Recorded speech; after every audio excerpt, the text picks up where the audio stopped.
Hello friends, मैं हूं स्वाति पांडे और आज हम लोग देखने जा रहे हैं कक्षा 6 की जो पाठ्य पुस्तक है जिसका नाम है सामाजिक एवं राजनीतिक व्यवस्था। इसके अंतर्गत जो इसका अध्याय 3 है जिसका नाम है डायन कुप्रथा। आज हम लोग इसी को देखेंगे। अपनी कोशिशों की बदौलत हम निरंतर विकास के पथ पर आगे बढ़ रहे हैं, लेकिन आज भी ऐसी कई समस्याएं हमारे सामने हैं जिन्हें खत्म करना बहुत ही आवश्यक है। डायन प्रथा एक ऐसी ही समस्या है। 21वीं शताब्दी में भी डायन कुप्रथा का अस्तित्व होना एक बहुत बड़ी त्रासदी है। यह एक अंधविश्वास है। इस घोर अंधविश्वास में लोग डायन या विशाखा को सच मानकर उनकी हत्या तक कर बैठते हैं, जो कि एक घिनौना अपराध है। आए दिन हम ऐसी घटनाएं हर दिन सुनते आ रहे हैं, कभी पेपर में भी पढ़ते हैं, कभी टीवी वगैरह में भी देखते हैं कि किसी जगह पे ऐसी घटनाएं हुई हैं। डायन कुप्रथा का जो वजूद है भारत के लगभग सभी भागों में है।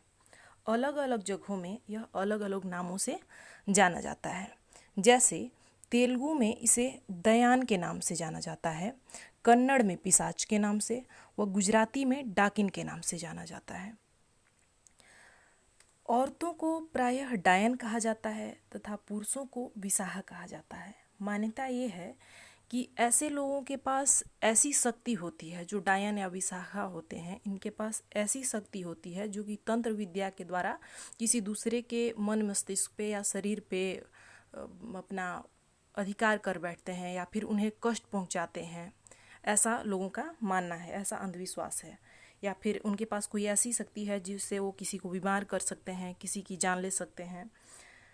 इस चक्कर में क्या होता है, प्रायः ऐसी घटनाएं वहीं पे होती हैं या फिर ऐसा सोच वहीं पे होता है जहाँ अशिक्षा बहुत ज़्यादा है।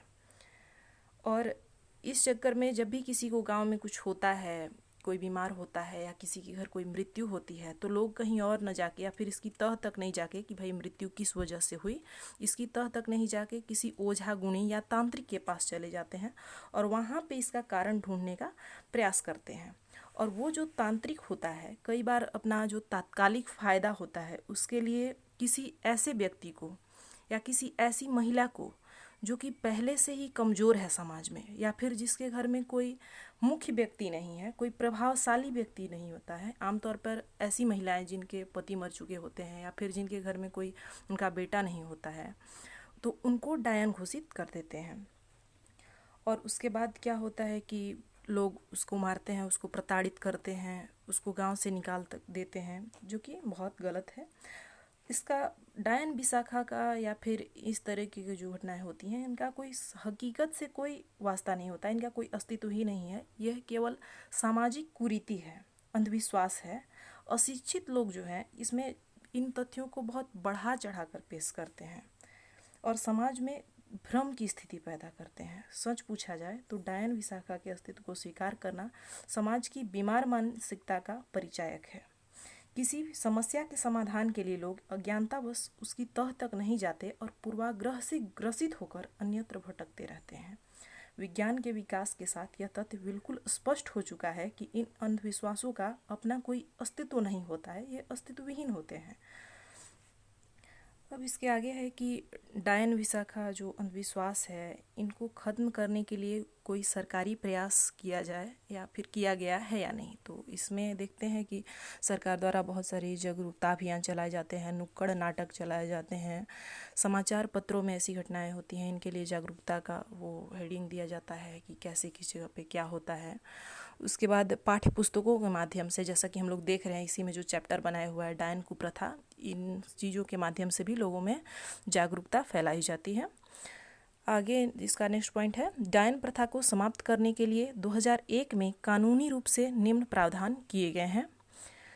किसी पर डायन का आरोप लगाने वाले व्यक्ति को 3 माह की सज़ा या 1,000 रुपये जुर्माना या सज़ा तथा जुर्माना दोनों दिए जा सकते हैं। डायन कहकर किसी महिला का शारीरिक या मानसिक शोषण करने वाले व्यक्ति को 6 साल का कैद या 2,000 रुपये का जुर्माना अथवा दोनों दंड दिए जा सकते हैं। किसी को अगर हम लोग डायन कह के, अगर कोई भी व्यक्ति है वो किसी को, महिला को शारीरिक या मानसिक रूप से प्रताड़ित कर रहा है, तो उस पर 2,000 रुपये का जुर्माना भी लगाया जा सकता है, 6 साल का कैद भी हो सकता है उसको, या फिर दोनों भी हो सकता है।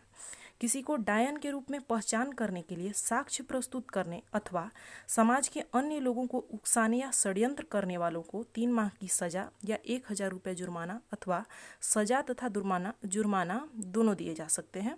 यदि किसी को डायन के नाम पर तंग किया जा रहा हो तो तुरंत पुलिस को 100 नंबर डायल करके सूचना दी जानी चाहिए।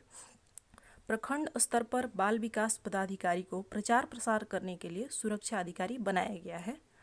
तो आज का ये जो चैप्टर था डायन कुप्रथा, इसमें इतना ही था। धन्यवाद। मिलते हैं हम लोग अगली क्लास में।